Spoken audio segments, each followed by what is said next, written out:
The Dharma diaries में आपका स्वागत है, जहां हम धर्म की शक्तिशाली कहानियों के साथ आपकी यात्रा को रोशन करेंगे और जहां हम अपने धर्म के मूल्यों को समझेंगे। आज का विषय है समुद्र मंथन। यह एक अद्भुत कथा है जिसमें देवताओं और असुरों के बीच संघर्ष और सहयोग का अद्भुत मिलाजुला रूप देखने को मिलता है।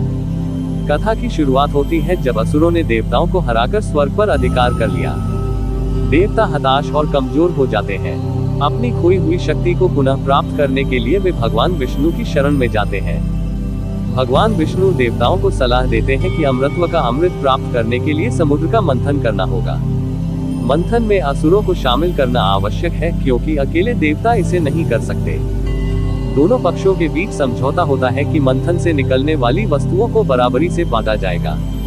मंद्राचल पर्वत को मथानी और वासुकी नाग को रस्सी के रूप में इस्तेमाल किया जाता है।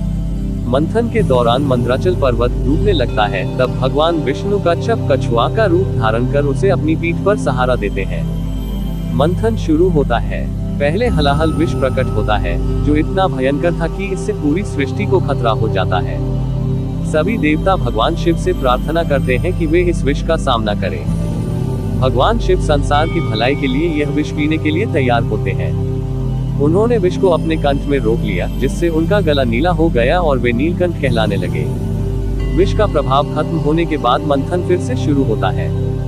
इससे कई अद्भुत वस्तुएं निकलती हैं। कामधेनु, जो इच्छाओं को पूरा करती है। ऐरावत हाथी, जिसे इंद्र ने अपना वाहन बनाया। उच्चैःश्रवा, एक दिव्य घोड़ा। कल्प वृक्ष, जो सभी इच्छाएं पूरी कर सकता है। इसके बाद देवी लक्ष्मी समुद्र मंथन से प्रकट होती है और भगवान विष्णु को वरमाला पहनाती है। चंद्रमा भगवान शिव के मस्तक पर धारण किया जाता है और शंख भगवान विष्णु के पास होता है। अंत में अमृत कलश प्रकट होता है। इसे पाने के लिए देवता और असुर दोनों में संघर्ष होता है। भगवान विष्णु मोहिनी का रूप धारण करते हैं और असुरों को अपनी सुंदरता से मोहित कर केवल देवताओं को अमृत पिलाते हैं, जिससे वे अमर हो जाते हैं। इस प्रकार समुद्र मंथन की कथा का अंत देवताओं की विजय और सृष्टि में संतुलन की बहाली के साथ होता है। भगवान शिव की भूमिका इस कथा में अत्यंत महत्वपूर्ण है।